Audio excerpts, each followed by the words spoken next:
하나님 아버지, 크신 은혜를 감사하옵고 감사합니다. 여름철이 어느새 지나고 가을이 왔는가 싶은데 벌써 차가운 날씨 속에서 저희들이 이렇게 몸을 움츠리게 됩니다.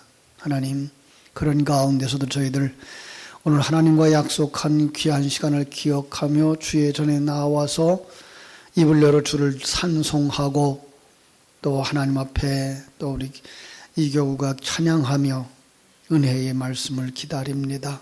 이 시간도 종을 붙들어 주셔서 이 말씀을 통해서 우리에게 계시하고자 하시는 하나님의 뜻을 펼칠 수 있도록 축복하여 주시옵소서.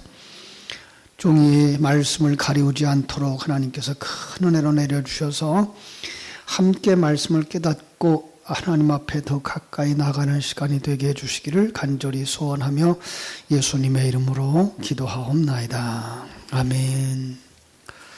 오늘 우리는 성경 중에서 아주 유명한 책이죠. 욥기서를 읽었습니다. 많은 사람들이 욥기 그러면 그 주제를 고통이라고 생각을 하고 있어요. 그러나 욥기서를 자세하게 읽어보면 다른 부분을 발견할 수 있게 되는데 그것이 바로 하나님의 자기 백성 만들기라는 거예요. 하나님의 자기 백성 만들기. 많은 사람들이 욥기 해석은 이렇게 해요. 욥은 신앙적으로 그 시대 사람들에게 아름다운 간증을 남겼을 뿐만 아니라 하나님 앞에서 많은 재물에 대한 선한 청지기로 살았다 뿐만 아니라 욥은 훌륭한 가장으로서의 책임도 잘 감당했다. 그러면서 이제 1장 1절부터 5절에 있는 말씀을 예로 내놓죠.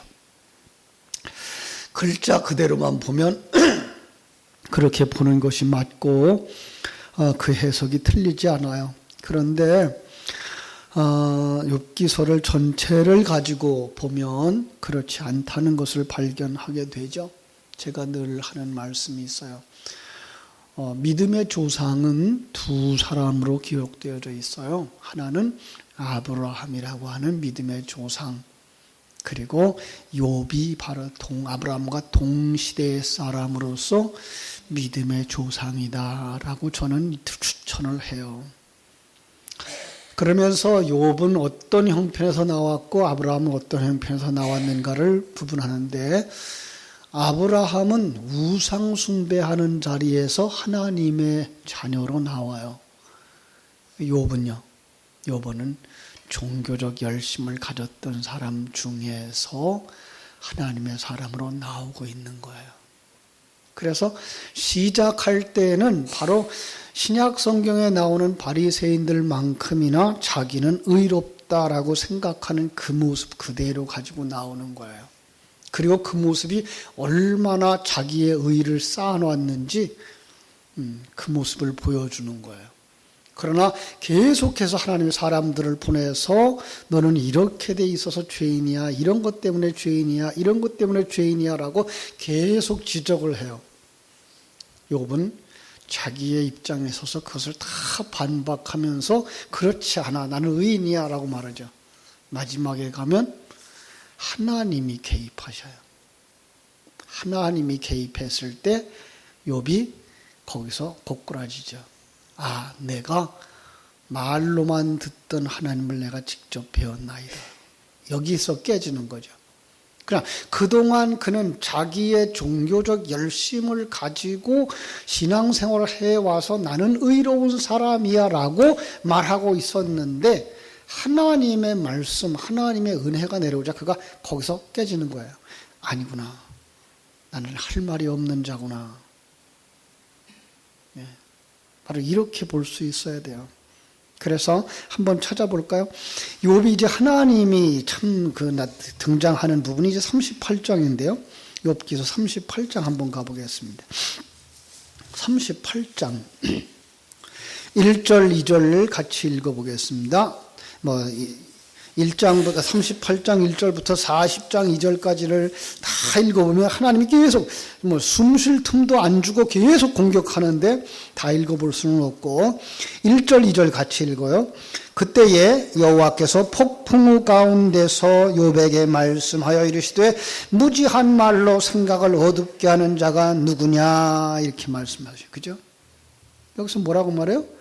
폭풍우 가운데. 폭풍우가 뭐예요? 그냥 여름 태풍 지나가는 그 폭풍우예요?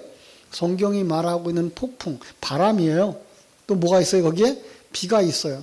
바람과 비, 뭘 상징할 것 같아요? 성령의 역사예요. 진리의 역사예요. 성령과 진리의 말씀 가운데에 하나님의 임재가 일어나는 거예요. 그죠? 성령이 임하시고 진리가 그를 책망하는 거야. 무지하구나. 내 백성이 하나님을 아는 지식이 없어 망한다고 했는데 이 무지하구나. 네가 하나님을 아는 것이 없구나. 너는 하나님 모르는 자야. 이렇게 나오는 거예요. 지금까지 나는 믿음 생활을 잘 해왔다고 바리새인들처럼 자랑스럽게 제사를 드렸고 가난한 자들을 도왔고 하나님의 것이라고 구별하여 드렸고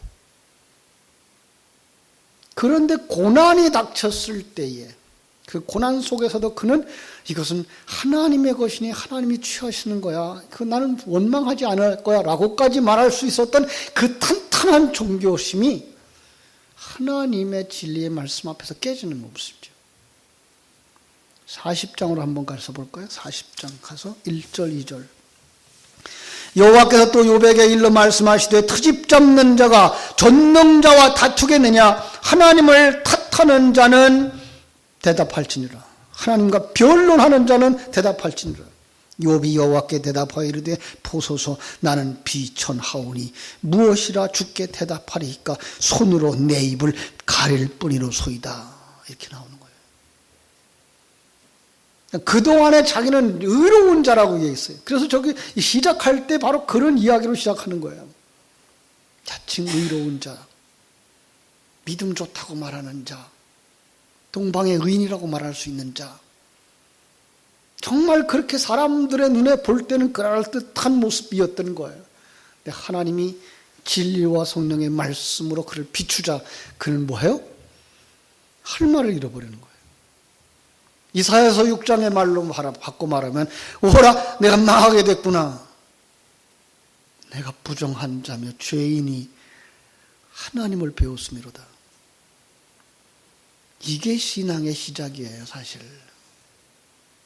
그러니까 욥기서를 통해서 바로 그러한 욥의 모습들을 우리가 볼 수가 있는 거예요. 그렇죠?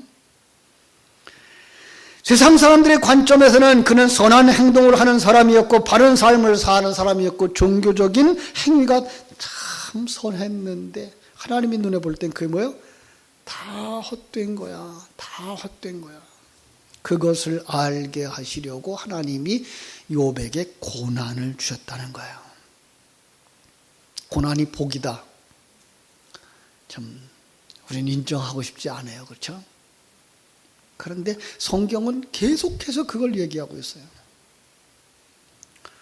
다윗의 시로 묘사하자 그러면 이제 57편도 있지만 시편 23편으로 볼게요.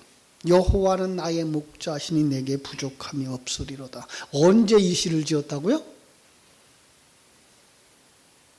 다윗이 참 사울의 그 기름 부음을 받았음에도 불구하고 사울 왕이 그 다윗을 죽이려고 하는 수없이 많은 모함과 함정 겨우 이기고서 이제 왕이 되어지고 나라를 회복하고 평강의 시간이 왔구나 생각했는데 생각지 못한 아들 압살롬이 반역을 해서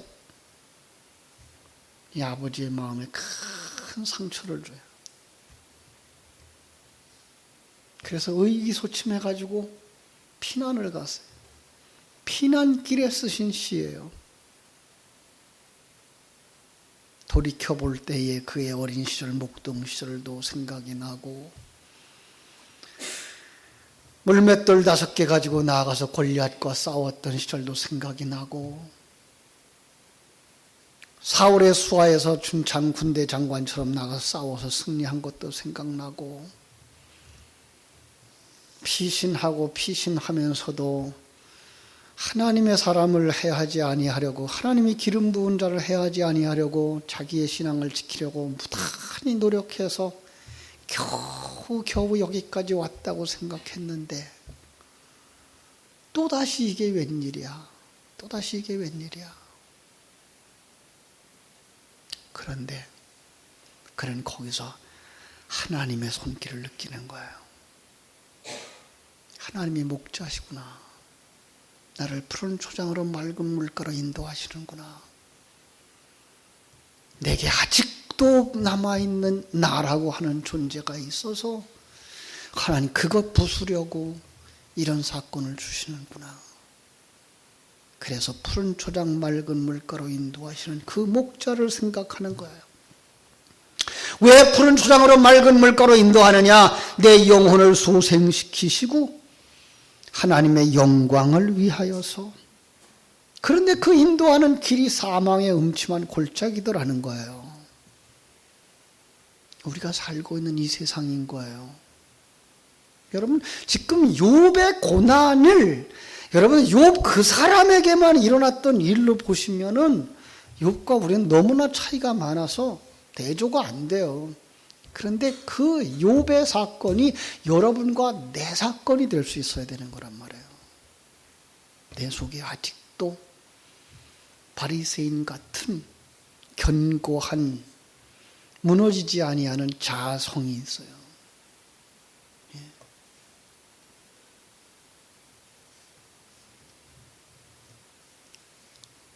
여러분, 그 속에서도, 고통 속에서도, 환난 속에서도 하나님의 손길을 깨달아 아는 사람, 그가 믿음의 사람인 줄로 믿습니다. 여러분들의 인생 속에서 임마누엘의 축복을 누리게 되기를 주님의 이름으로 축원합니다. 오늘 우리는 이런 면에서 욥에게 다가온 시련의 의미가 무엇이냐라고 하는 거 살펴볼 수 있어야 되고요. 그때 욥은 왜 그렇게 말할 수밖에 없었을까를 생각해 볼 수 있어야 돼요. 자, 다시 1장으로 돌아가서요. 오늘 주신 말씀 6절 이하에 언급되어진 말씀 보겠습니다. 6절 뭐라고 되어 있죠? 1장 6절. 요 하루는 하나님의 아들들이 와서 여호와 앞에 섰고 사탄도 그들 가운데에 온지라. 여러분 잘 보세요. 우리가 지금 욥이 지금 이렇게 환난을 당하고 있어요. 그 잔치를 금방 했어요. 자녀들의 생일 잔치를. 인생, 그런데 그 세상에 보여지는 그 사건 뒤에 하나님의 어떤 일들이 일어나고 있는지 한번 보세요. 지금 욥은요, 그 자식들의 숫자대로 범죄한 것에 대해서 번제를 드렸어요. 그런데 영의 영역 속에서 하나님과 사단의 대화가 나와요. 여러분, 우리는 우리의 일상적인 삶의 무대만 생각하지 마셔야 돼요. 저편에 영적인 세계, 바로 곁에서 일어나는 일이지만 보이지 아니하는 엄청난 사건들이 벌어지고 있는 거예요. 하나님의 아들들이 와서 여호와 앞에 섰고 사단도 그들 가운데 왔다. 여기 하나님의 아들이라고 하는 표현에 대해서 의견이 분분해요. 여러분, 저는 여러분들에게 그렇게 묻고 싶어요. 여러분은 누굽니까? 제가 설교를 하면서 항상 하는 얘기예요. 성부 하나님과의 관계 속에서 여러분은 누구라고요? 하나님의 아들. 그럼 여기 누구예요? 그러죠. 여러분이에요. 여러분. 하나님의 백성들이에요. 그걸 그냥 천사냐 뭐 또 다른 어떤 것들이냐라고 생각을 하고 있는데 성경은 그렇게 복잡하지 않아요. 하나님의 아들들이에요. 그런데 거기 또 누구도 왔어요? 사단이 왔어요. 자, 이거 어떻게 이해할 거예요? 어떻게 하나님과 사단이 같이 있을 수 있어요? 예, 같이 있을 수 있습니다. 우리는 도저히 이해가 안 돼요. 이제까지의 생각을 가지면 하나님과 사단은 원수라고 되어져 생각하고 있었어요. 그죠? 그래서 하나님과 사탄이 만나기만 하면 싸운다라고 생각을 하고 있었어요. 천만의 말씀입니다. 사단도 누가 만들었어요? 하나님이 만들었어요. 그죠? 타락할 거 모르고 만들었을까요? 그러면 하나님 아니에요. 다 아셔요. 그리고 사단 타락도 허용한 거예요. 왜요? 자기 백성 만드는 도구로 쓰시려고. 예. 여러분, 사단이 그러면은 굉장히 무서운 존재고 우리를 그렇게 그냥 괴롭힐 만한 그런 존재라고 생각하는데 전혀 그렇지 않습니다. 사단 귀신 그러면 귀신한테 끌려가요. 자기 최면에 끌려가요. 그래서 귀신의 논을 계속 주장하고 귀신 쫓아내는 사람들은요, 계속 가위에 눌리며 살게 돼 있어요. 귀신이 어디에서 그렇게 있어요? 귀신이 어디에 있는데? 여러분 속에 다 있는데. 세속적인 관점을 가지고 그 세속적인 사상을 가지고 살아가는 그게 사단인데, 내 안에 사단이 있는데 뭐 밖에 있는 사단이 무서워요. 우리는 그런 것들을 너무나 외부적인 거로 생각해요. 나는 괜찮은 것이고 사단이 저기에 있어서 사단이 어떤 함정을 파놓고 어떤 시험을 하고 어떻게 괴롭히면서 내가 그래서 거기 넘어갔다고 생각을 하고 있어요. 우리는 이미 사단의 종이 되어버렸어요. 타락하는 그 순간. 왜 그렇게 했다고요? 시간과 공간 세계 속에서 하나님이 자기 백성들을 만드시기 위해서 그걸 허용하셨단 말이에요. 자, 그래서 하나님이 그를 묶어놓기도 하고 풀어놓기도 해요. 요한계시록 가서 한 복 보고 올까요? 요한계시록 20장. 요한계시록 20장.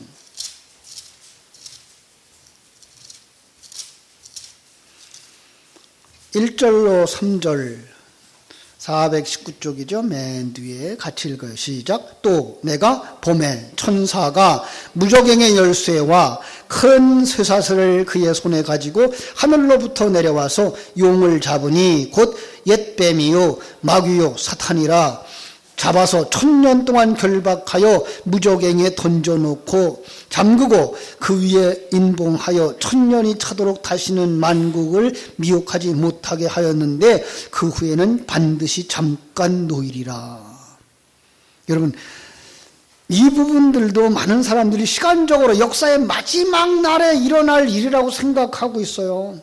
그래서 성경을 가지고 성도들을 위협하고 봉사를 강요하고 있어요. 아니에요. 이 단어들 다 상징적인 겁니다. 그렇죠? 용이 뭘 상징하고 있어요? 사단이죠, 사단. 그렇죠? 사단이 영적인 존재예요, 물체예요? 네? 사단은 영적인 존재예요, 물체예요? 영적인 존재죠. 영적인 존재를 묶어두는데 쇠사슬이 필요할까요? 그죠? 아니에요. 사단의 사역의 뿌리를 뽑아버리는 거예요. 사단의 사역의 뿌리. 사단이 어떤 사역을 해요? 오늘 말씀처럼 하나님의 백성들의 죄를 고소한단 말이에요. 그런데 그 죄를 해결하려고 예수 그리스도가 이 땅에 오셔서 우리의 모든 죄를 다 짊어지고 십자가에서 해결하셨어요. 예수 믿는 사람들, 그의 죄를 고소할 것이 있을까요, 없을까요? 일사부재의 원칙에 의해서 예수 그리스도로 말미암아 한번 해결되어진 죄는 다시 거론할 수가 없는 거예요. 그건 뭐예요? 사단이 묶인 거예요, 그 자체가. 그게 1000년 동안이에요. 1000년, 그것도 1, 2, 3, 4 1000년일까요? 아니에요. 10 곱하기 100이에요. 그래서 10 곱하기 10 곱하기 10이에요. 하나님이 정한 기간, 바로 우리의 일생, 하나님의 백성들이 존재하는 그 기간, 하나도 더하거나 빼지도 않는 그 정한 기간. 그 기간에 하나님은 그래서 제한적으로 활동하게 되어져 있어요. 어떻게 활동하죠? 풀렸어요. 잠깐 풀림이에요. 그래서 하나님의 도구로 쓰임받는 거예요. 그러니까 사단의 능력이 우리를 그대로 엄습해 간다 그러면 우리는 도저히 이 세상에서 자유를 누릴 수가 없어요. 그런데 불구하고 하나님이 허용한 것만큼만 손댈 수 있기 때문에 사단이 우리를 그렇게 못하는 거예요. 오늘 본문에서도 그랬죠? 뭐라 그랬어요? 다 가져가도 좋다. 뭐만 손대지 마라? 예, 생명에는 손대지 마라. 예. 그러니까 이 세상에 있는 거 우리는 다 내버리고 갈 거예요, 사실요. 그죠? 우리는 뭐만 가져가요? 하나님의 생명, 새 생명으로 완성되어져 가는 것만 가지고 가는 거예요. 자, 그러니까 사단은 이렇게 하나님의 도구로 쓰여지는 거예요. 그래서 오늘 이야기가 열리는 거예요. 욥의 입장에서, 세상 사람들의 입장에서 이야기를 시작합니다. 사단아, 네가 내 종 욥을 위하여 보았느냐? 그와 같이 온전하고 정직하여 하나님을 경외하며 악에서 떠난 자가 세상에는 없느니라. 자칭 의인이라고 하는 욥의 입장, 그리고 세속적인 관점에서 이제 사단과 대화가 되기 시작하죠. 그랬더니 사단이 곧바로 세속적인 관점을 가지고 들어와서 대꾸를 하죠.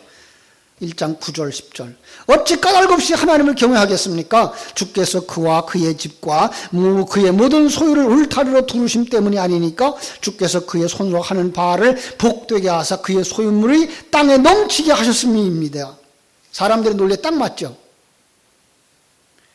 사람들이 다 이 사단의 논리에 묶여 있는 거예요. 이게 세속적 관점에 묶여 있는 거예요. 이게 묶여 있는 거예요. 이게 사단의 멍에 매고 있는 거예요. 이걸 보셔야 돼요. 이게 안 보이는 거예요. 그래서 나는 괜찮은 것 같은 거예요. 그래서 좀 어려운 일을 당하면 저 사람은 나만 못한 것이 되고, 나보다 나은 사람을 보면 나보다 잘난 사람에 대해서 부러운 거예요. 아니요.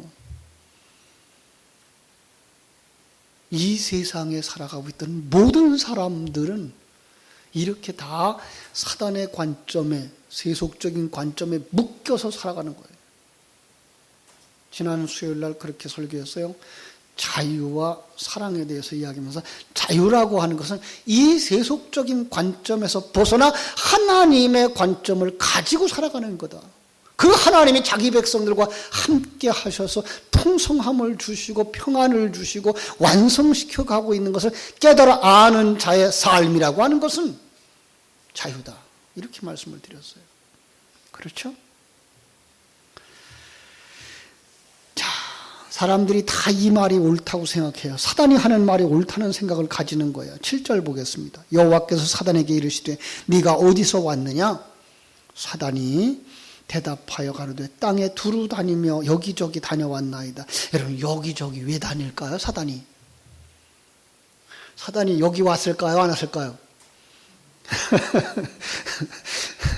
여러분 곁에 와 있어요. 여러분, 우리 속에 옛사람이 지금 사단의 그 발자국이란 말이에요. 사단이 베드로전서 5장 8절에서 뭐라 그래요? 우리 대적마귀가 우는 사자와 같이 두루다니며 삼킬 자를 찾으러 왔다고요. 그러니까 사람들이 또 속아요. 사단에게 물려가지 않으면 괜찮을 수 있겠구나. 괜찮은 사람도 있나 보구나. 아니요. 이 세상의 모든 사람들이 다 이미 사단에게 물려서 사단의 사상에 빠져서 나 중심의 사상, 내가 왕인 사상, 예. 그리고 세속적인 관점에서 등수를 매기고 점수를 매기고 있는 거예요. 그것 누구의 작업이라고요? 돌아다니는 사단의 작업이라고요. 마귀의 작업이라고요. 왜요? 하나님의 생명을 받아들이지 못하게 하는 거예요. 영어로, 외국어로 생각할게요. 우리가 외국어를 한마디 배워놨어요. 그런데 우리 주변에 어떤 언어가 우리를, 영어를 공격하죠?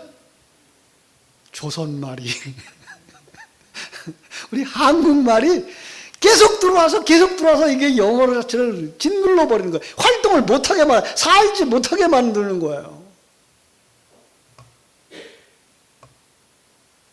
하나님의 생명이 우리에게 들어왔어요. 지금 이게 하나님 주신 가장 좋은 거야. 하나님이 나를 만드신 가장 좋은 환경이야. 이 일을 통해 나를 만들고 계신 거야. 감사할 일이야 라고 하는 생각이 설교를 들을 때는 들었는데, 문을 받고 탁 나가는 순간부터 벌써 잘난 거 못난 거가 보이기 시작하고 조금 남보다 잘나면 교만으로 가고 남보다 조금 못난 거 보면 열등감으로 빠지고 아마 욕과 같이 이렇게 됐다 그러면 아마 벌써 자살했을 거예요. 그죠?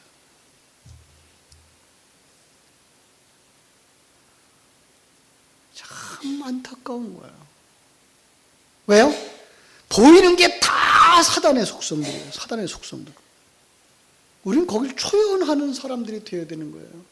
그래서 에클레시아라고 말하는 거예요. 거기서 나온 사람들이에요. 그 세속적 관점에서 나온 사람들이에요.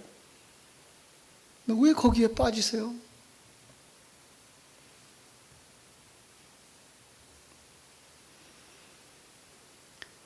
안타깝죠. 그죠? 그래서 잘하는 사람 못하는 사람 나와요. 세속적 가치관, 그래서 비교 판단하는 것, 등수 먹이는 일을 해요. 우리 교회가 그거 하면 안 되거든요, 사실. 교회도 이제 오락을 한다든지 이렇게 야유회를 한다든지 운동회를 하면 꼭 뭘 하죠?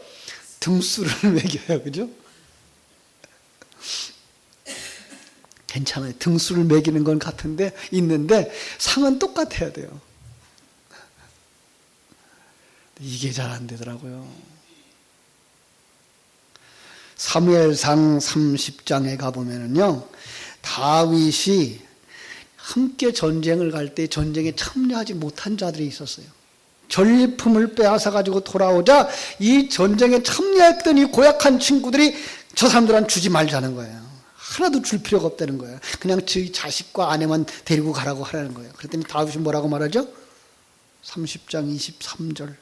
형제들아, 여호와께서 우리를 보호하시고 우리를 치러 온 그 군대를 우리 손에 넘기셨은즉 그가 우리에게 주신 것을 너희가 이같이 못하리라. 이 일은 누가 너희에게 듣겠느냐? 전장에 내려갔던 자의 분깃이나 소유물 곁에 머물렀던 자의 분깃이 동일할지니 같이 분배할 것이니라. 그리고 25절. 그날부터 다윗이 이것으로 이스라엘의 율례와 규례를 삼았더니 오늘까지 이르니라. 이렇게 말하고 있어요. 그죠? 사단이 경쟁심을 유발시켜서 잘났다 못났다 저울질하게 만드는데 거기서 빠져나와서, 그죠? 우리가 함께 나눌 수 있는 사람들이 되어야 돼요. 여기서 공산주의가 나온 거 아시죠? 예. 사실 이 세상에서 왜 공산주의가 실패했는지는 아시죠? 그 공산주의가 인간 속에 인간성이 있는, 이 사단의 속성이 있는 이걸 인정을 못한 거예요. 그래서 공평하게 나눠준다 그러면서 가난한 자들에겐 공평하게 주고 저희들은 자기 주머니 채웠던 거예요. 또 안 되는 거예요. 이 세상에서는 공산주의가 일어날 수가 없어요. 그런데 하나님의 나라에서는 그게 되는 거예요. 욥이 고통과 씨름을 하면서 하나님을 만납니다. 많은 씨름 중에서 여러분, 오늘 그것이 복이라는 사실입니다. 너무 배부르고 등 따스고 편안하면요, 하나님 앞에 안 나오는 거예요. 그리고 이 세상 떠나서 천국에 갈 마음이 없는 거예요. 왜? 이 세상에서 놀 것이 너무나 많아. 즐길 게 너무나 많아.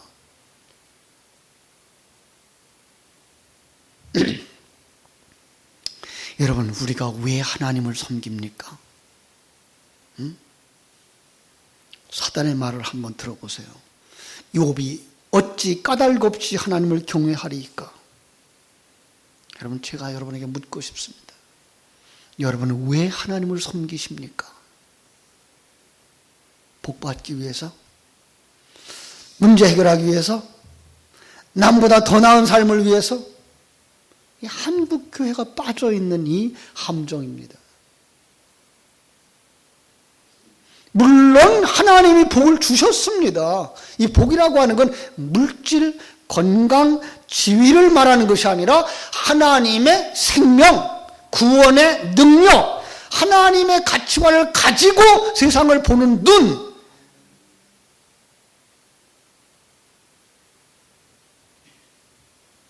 여러분, 이것이 하나님의 복입니다. 그것이 살아나야 됩니다.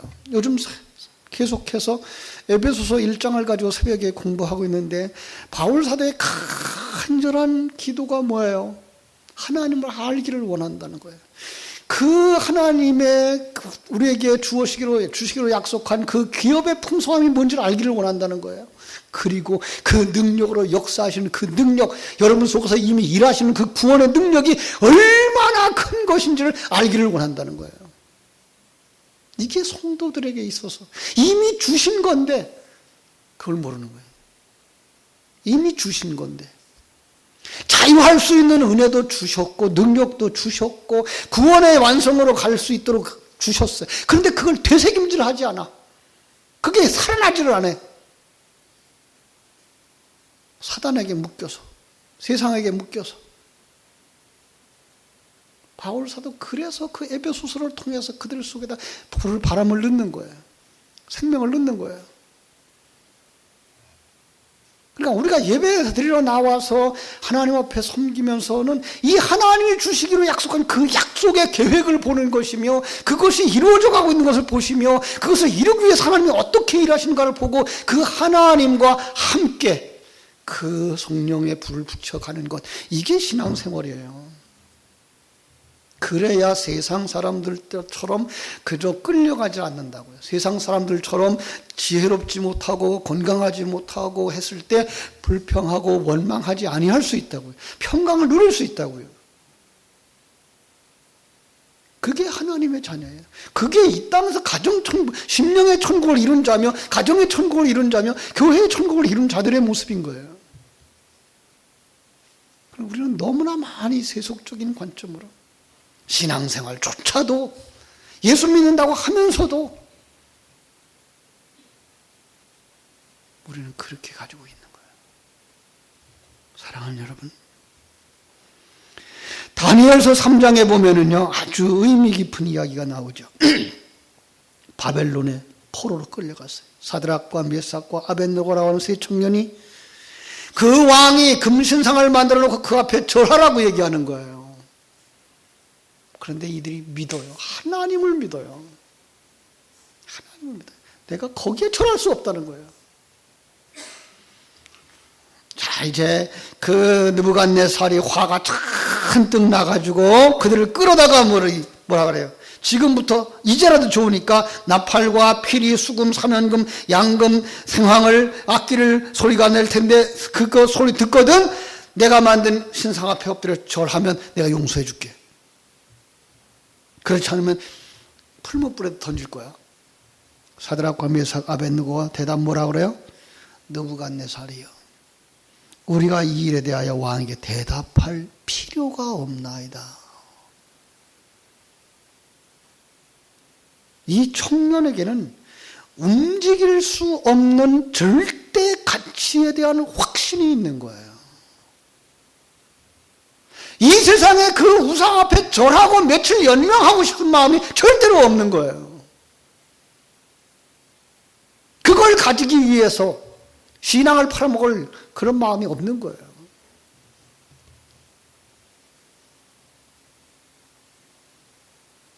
하나님이 우리를 지켜주실 것이라는 믿음의 확신이 있어요.